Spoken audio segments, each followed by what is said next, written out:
Tu as des rêves, n'est-ce pas?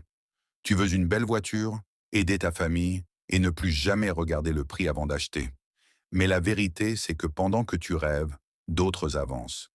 En Afrique, on a l'habitude de dire Dieu va donner. Mais laisse-moi te dire une chose.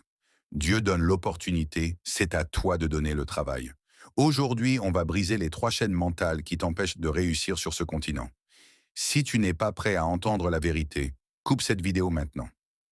Point 1. Le piège de la validation sociale. Le premier problème, c'est que tu veux paraître riche avant de l'être réellement. Beaucoup de jeunes ici dépensent leurs premiers petits bénéfices dans un nouvel iPhone ou des vêtements de marque pour impressionner des gens qui, au fond, s'en foutent de leur vie. Retiens bien ceci. Le riche investit son argent et achète le luxe avec ses profits. Le pauvre achète le luxe avec son capital pour faire croire qu'il a réussi. Si tu privilégies le regard des autres sur ton compte en banque, tu as déjà perdu. Point 2. La malédiction de l'attente. Le deuxième blocage, c'est que tu attends.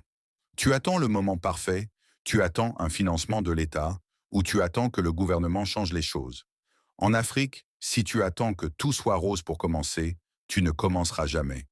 Les opportunités ne se trouvent pas dans le confort, elles se trouvent là où il y a des problèmes à résoudre. Le meilleur moment pour planter un arbre, c'était il y a 20 ans. Le deuxième meilleur moment, c'est maintenant. Arrête de chercher des excuses et commence avec ce que tu as, là où tu es. Point 3. Ton entourage et ton plafond. Regarde bien les 5 personnes avec qui tu passes le plus de temps. Si tes 5 amis passent leur journée à critiquer le pays, à regarder des matchs de foot et à boire dans les maquis, tu seras inévitablement le sixième. Le succès est une route solitaire au début. Tu dois avoir le courage de te couper des gens négatifs qui limitent ton ambition.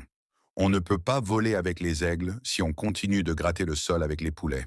Change d'entourage et tu changeras de vie. Conclusion et appel à l'action. Le changement ne viendra pas d'une élection ou d'un coup de chance.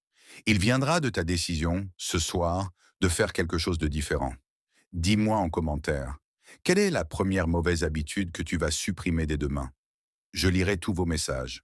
Abonne-toi à Mentalité Gagnante pour ne plus jamais manquer ta dose de réveil. Ici, on ne dort pas, on bâtit.